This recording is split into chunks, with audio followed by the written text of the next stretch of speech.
की ऑनलाइन कक्षा में आप सबका स्वागत है। मैं अनीता शर्मा, हिंदी अध्यापिका, सरकारी सीनियर सेकेंडरी स्कूल भगवानपुर जट्टा की ओर से। आज हमारी कक्षा का विषय है कहानी नर्स। इसकी रचनाकार का नाम है श्रीमती कला प्रकाश। श्रीमती कला प्रकाश जी कराची, पाकिस्तान से हैं। इन्होंने एमए तक शिक्षा ग्रहण की है और ये दुबई विद्यालय और महाराष्ट्र महाविद्यालय की प्राध्यापिका के रूप में भी भूमिका निभा चुकी हैं। ये सिंधी साहित्य इन्होंने ज़्यादा लिखा है और उसी के कारण इनको 1961 में ममताजू लहरू काव्य संग्रह है इनका, उसके लिए इनको best book of the year award से सम्मानित किया गया और 1994 में आरसीओ आड़ो उपन्यास के आधार पर ही इनको हिंदी साहित्य अकादमी अवार्ड से पुरस्कृत किया गया। हैरानी वाली बात यह है कि श्रीमती कला प्रकाश जी और उनके पति श्री मोती प्रकाश जी दोनों ही लेखक दंपति हैं और इनको साहित्य अकादमी अवार्ड से पुरस्कृत किया जा चुका है। अब ये जो हमारा पाठ नर्स है, ये भी असल में सिंधी कहानी ही है और इसी को हिंदी में अनुवादित किया गया है।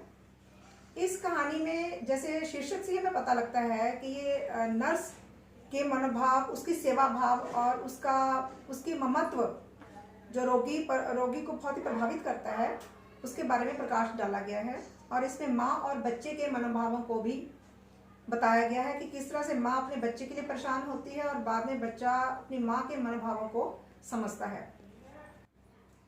हाँ, जो ये नर्स है वो एक पेशा ही नहीं है, ये मानवता की सेवा भी है। और ये नर्स जो है वो अस्पताल का एक अभिन्न हिस्सा होती है और उसका कर्तव्य जो है वो रोगी का इलाज करना नहीं होता है, बल्कि उसकी देखभाल करने के साथ साथ उसकी मानसिकता को भी ध्यान में रखकर उसका पूरा जिम्मेवारी निभाना भी होता है। और जैसे कि इस कहानी में हम पूरा देखेंगे कि किस तरह से यहाँ पे एक छोटा बच्चा है, 6 साल का बच्चा है महेश, वो अस्पताल में ऑपरेशन के लिए रुका था और उसकी जो माँ है, उसका नाम सरस्वती है, वो ऑपरेशन जैसे बच्चे का हो चुका है और उसके बाद वो मिलने जुलने का समय शाम के 4 से 6 बजे तक होता है। बच्चे का ऑपरेशन हो चुका है और वो किस तरह से अपनी माँ के लिए रोता है कि रुक जाओ, लेकिन माँ की जो एक आप ये कह सकते हैं कि बेचारगी, उसकी छोटी बेटी मोना वो अपने घर में अकेली है और उसको अपने घर में जाना पड़ता है, लेकिन बच्चा बहुत मुश्किल से उसको हाथ वो छुड़ा नहीं पा रही है माँ। तो उसको किसी तरह 6:15 बजे, शाम के 6:15 बजे माँ को जबरदस्ती उसको छुड़ा के जाना पड़ता है और बच्चा रो रहा है। उस वार्ड में 11 नंबर वार्ड है जी, 11 नंबर वार्ड में 12 बेड लगे हुए हैं और उनमें जो महेश है बच्चा 6 साल का, वो 5 नंबर बेड पर लेटा हुआ है। उसके नज़दीक ही 9 नंबर बेड का एक बच्चा है जो 10 साल का है और उसकी माँ सरस्वती को वो थोड़ा समझदार लगा और उसी के सहारे उसको छोड़कर अपने बच्चे को वो किसी तरह जाती है। तो बच्चा, जैसे मैंने बताया कि महेश बहुत ज़्यादा रो रहा है। फिर शाम को 2 नर्सें, उनके जो नाम है वो मरिंडा और मांजरेकर, ये 2 नर्सें आई और उन्होंने भी सारे बच्चों का जैसे बेड वगैरह ठीक किया और उसके कंबल वगैरह को सेट किया और उन्होंने देखा कि जो 5 नंबर वाला बच्चा महेश, वो बहुत ही ज़्यादा ऑपरेशन के बाद रोआ है और माँ माँ करके बहुत चिल्लाया है, लेकिन वो मजबूर है क्योंकि उनके पास समय की कमी है और वो उससे बातचीत नहीं कर पाती। फिर रात को 8 बजे एक नर्स आती है, सुसान, ये इस कहानी की मुख्य पात्रा हैं। तो सुसान जब आई, वो 10 नंबर वाला 9 नंबर वाले बेड वाला जो बच्चा है, उसने बताया कि जो 5 नंबर वाला बच्चा है वो बहुत ही रोया है अपनी माँ के कारण। तो वो जब 5 नंबर बेड में जाती है सुसान नर्स, तो उसको पता लग गया कि अपनी माँ को बहुत प्यार करता है और किस तरह से उसके लिए अब भी वो सुबह सुबह कर रो रहा है। और उसको फिर वो अपनी बातों में उसको लेके आती है अपने, किस तरह से आप देखो कि बातों में लाती है उसको और वो कहती है कि भी तुम्हारी माँ जितना ही मेरा एक छोटा सा बच्चा है बबलू, और वो 3 महीने का बच्चा है, किस तरह से वो अपने बच्चे को उसकी आया के पास छोड़कर आती है और वो रोता रहता है, काफ़ी शैतानियाँ करता है। तो वो बच्चा जो महेश है वो उसकी बातों में बहुत ज़्यादा दिलचस्पी लेता है। तो लेकिन वो जब बातें करती है तो उसको अच्छा लगता है। और उसने अपने बच्चे का नाम बबलू, जैसे मैंने आपको बताया कि बबलू कहा उसने, तो उसकी वो गतिविधियां बताती है कि किस तरह से वो अपने हाथ पैर मारता है, जिस तरह से वो डांस कर रहा हो तो उसकी हंसी भी निकल जाती है महेश के बीच में। तो वो उसको बातों में लगा के बोलती है कि मैं तुम्हें और भी उसकी बातें बताऊंगी, तुम ये उसको टीका भी लगा देती है, दवा भी दे देती है, तो खुशी खुशी सारा कुछ ले लेता है। तो वो ये भी बताती है अपने बेटे के बारे में कि किस तरह से वो अंगू अंगू गू गू करके आवाज़ें निकालता है, और पर वो रोता बहुत है जब वो नौकरी के लिए इधर आती है। तो उसको बातों बातों में ये पता लग जाता है कि मेरी माँ को भी बहुत ज़्यादा मुश्किल होती होगी, मेरी बहन जो उसकी पता लग गया उसको कि मोना छोटी सी है और किस तरह से वो उसके लिए रोती है बच्चा।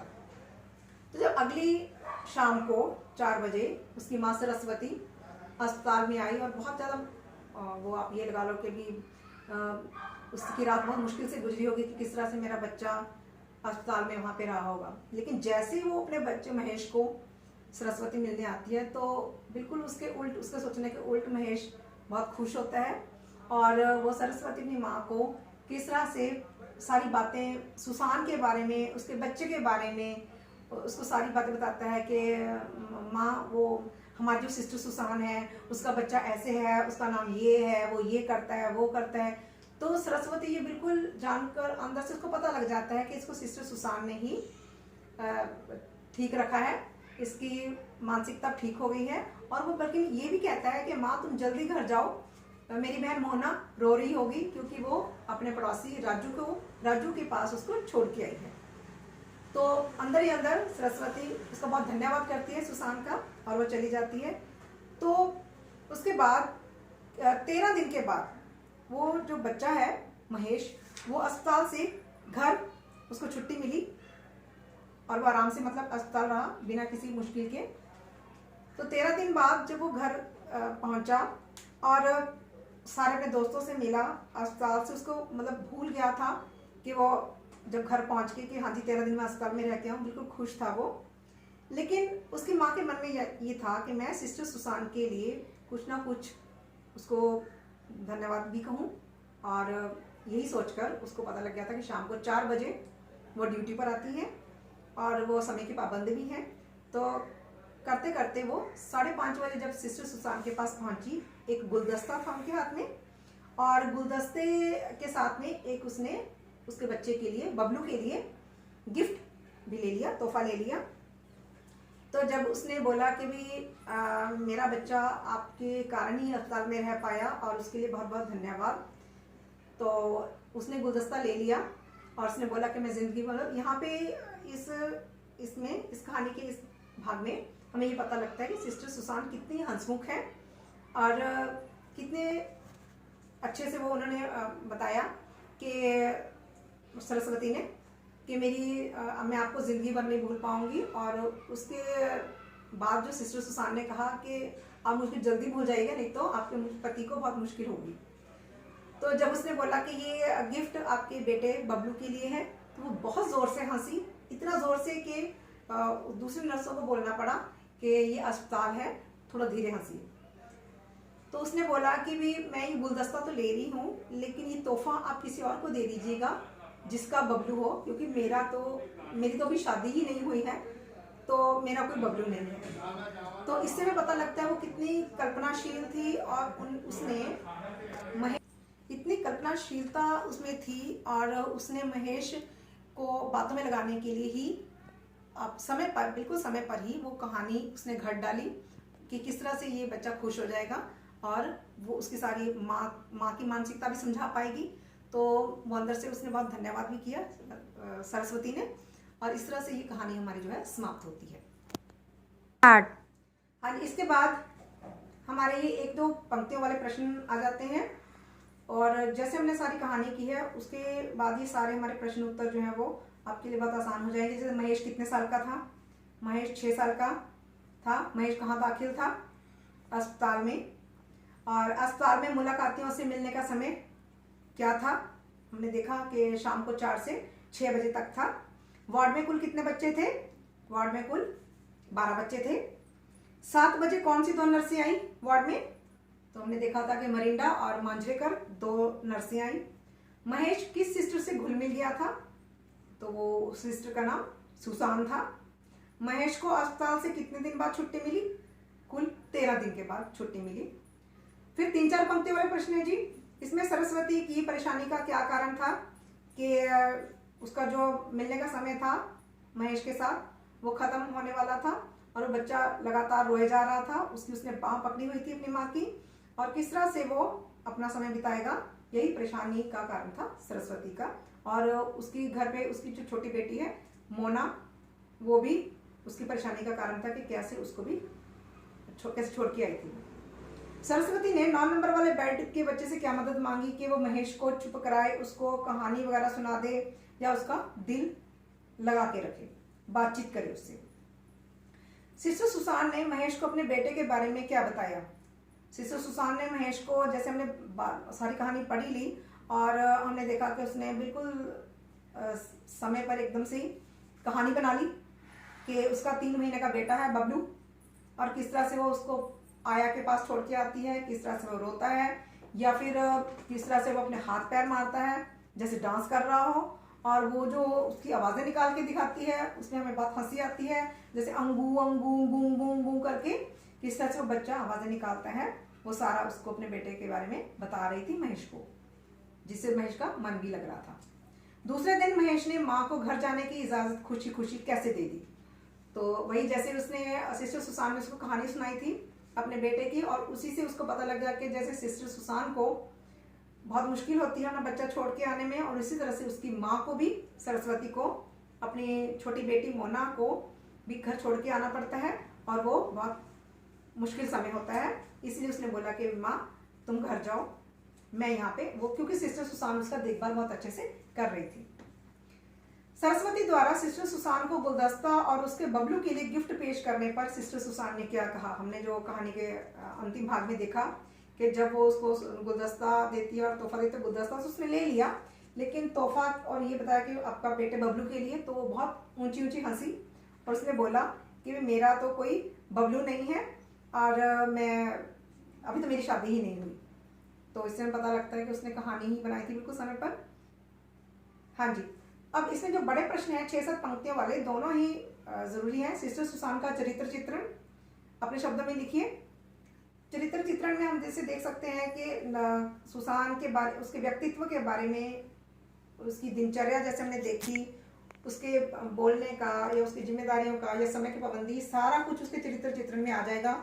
जैसे हमें पता लगता है पेशे से नर्स है और किस तरह से वो अपना फर्ज बखूबी निभाती है, किस तरह से मानवता की सेवा उनका परम धर्म है, और किस तरह से वो समय की पाबंद भी है और हंसमुख है, तो कल्पनाशीलता भी उसमें है, किस तरह से वो कहानी बनाई उसने, और मानसिकता को बहुत अच्छे से समझना, बच्चों के मनोभावों को बहुत अच्छे से समझना, उनकी मनस्थिति को। तो ये सारा कहानी को हमने कहानी में से लेके प्रसंग संदर्भ लेके हमने इसके चरित्र का चित्रण करना है। नर्स कहानी का उद्देश्य जो है वो हमें पाठ परिचय से हमें मिल जाता है कि जो हमने पहले किया था पाठ परिचय में, तो उसमें से हमें वो सारी भाषा मिलेगी कि किस तरह इस कहानी का उद्देश्य क्या है। नर्स के बारे में, नर्स का सेवा भाव, उसका रोगी के प्रति जिम्मेदारी, और बच्चे और माँ के मनोभाव आपस में, उस पर प्रकाश डालना, और किस तरह से नर्स जो है वो अकेला पेशा नहीं है, कैरियर नहीं है, मानवता की सेवा करना है, और अस्पतालों का ये अभिन्न हिस्सा होती हैं नर्स। तो और उसकी मनस्थिति के अनुसार ही उनसे व्यवहार करना, ये सारा हमें इस कहानी से पता लगता है। और उसमें उसका सिस्टर सुसान बिल्कुल आदर्श नर्स हैं, और हमें उसका पता लगता है कि कैसे वो माँ की ममता है, उसमें स्नेह है और सुरक्षा कैसे प्रदान करती है, जिसके कारण ये हमारे जो कहानी का पात्र है महेश, तो किस तरह से अपनी माँ को भी भूल जाता है। और उसको वो आप ये लगा लो कि दवाइयाँ तो वो देनी होती हैं सिस्टर सुसान ने या ऐसे नर्स ने, लेकिन वो उनकी आत्मीयता, उनका व्यवहार भी औषधि के रूप में ही होता है, औषधि से कम नहीं होता है उनका व्यवहार। तो किस तरह से वो उसका सिस्टर सुसान, रोगी महेश का मनोबल बढ़ाती हैं, सारे बच्चों को बढ़ाती हैं, और कैसे उसकी प्रतिकूल स्थितियों को भी अनुकूल स्थिति में बदल देती है। तो उसके बाद ये हमारे प्रश्न हो गए हैं जी। उसमें हिंदी में अनुवाद है, वो आप बड़े अच्छे से कर सकते हैं, ये जरूर करने हैं। फिर उसके बाद रचनात्मक अभिव्यक्ति में आप अपने जीवन में क्या बनना चाहेंगे, वो आप अपने शब्दों में अपने जो आपके जीवन का लक्ष्य है वो आप बता सकते हैं। कोई नर्स बनना चाहता है, कोई अध्यापक बनना चाहता है, या कोई पायलट बनना चाहता है, तो क्यों बनना चाहता है, कौन आपका आदर्श है, वो आप उसके बारे में लिख सकते हैं। नर्सिंग क्षेत्र के अतिरिक्त और किस किस क्षेत्र में मानव सेवा के भाव जिंदा है, कि जरूरी नहीं है नर्स, अगर हमने मानवता की सेवा करनी है नर्सिंग में जाना पड़ेगा। नर्सिंग के अलावा हम और भी ऐसे क्षेत्र में जा सकते हैं जिसमें हम मानवता की सेवा कर सकते हैं। बहुत सारी संस्थाओं से जुड़ सकते हैं, जो स्वयंसेवी संस्थाएं होती हैं उनके साथ जुड़ के हम अलग अलग क्षेत्रों में मानवता की सेवा कर सकते हैं। अस्पताल के किसी वार्ड का वर्णन कीजिए, कि जैसे इसमें यह है कि आपको कभी अस्पताल जाने का मौका मिला तो आपने वहाँ पे वार्ड का जो दृश्य जो आपकी याद में है उसकी आप बता सकते हैं। नर्स होना चुनौतीपूर्ण वचनबद्धता है, बिल्कुल सही है जी। इस विषय पर अनुच्छेद कि जो नर्सिंग है या नर्स का पेशा है वो हरेक कोई नहीं बन सकता, जिसमें सहनशीलता है, जिसमें मानवता की सेवा का उसमें है, उसके व्यवहार में है, तो वो वही नर्स बन सकता है, नहीं तो हरेक कोई नर्स नहीं बन सकता। उसके बाद पाठ्येतर सक्रियता है। 12 मई को अंतर्राष्ट्रीय नर्स दिवस है और 1 जुलाई को डॉक्टर्स डे है, तो इस पर विभिन्न कार्यक्रम आयोजित किए जाते हैं। आप टीवी पर उनके कार्यक्रमों को देखिए उस समय, और समाचार पत्रों में इसकी जानकारी आप जुटा सकते हैं इस क्षेत्र के बारे में। और विद्यालय में कोई भी इस तरह से नाट्य प्रस्तुति कर सकते हैं जिसमें नर्सिंग सेवा भाव का कोई भी आप उदाहरण पेश कर सकते हैं। सेवा भाव से दुनिया जीतने वाली मदर टेरेसा, जी हाँ, मदर टेरेसा जो है वो एक नर्स के रूप में, एक वैसे नन कहा जाता है, लेकिन उन्होंने बीमार व्यक्तियों की सेवा भाव के कारण बहुत वो विश्व प्रसिद्ध हुई हैं। इटली से थी वैसे वो, लेकिन उन्हें भारत में आकर ये इस सेवा भाव के कारण उनको एक तरह से नोबेल पुरस्कार भी मिला है, नोबेल शांति पुरस्कार भी उनको मिला है मदर टेरेसा के बारे में। तो उसकी ज़्यादा जानकारी आप नेट पर उस पर इंटरनेट पर जाकर ले सकते हैं। तो धन्यवाद, ये आपका पाठ था नर्स, और उसको अपनी कॉपी वगैरह में लिख लीजिए। धन्यवाद।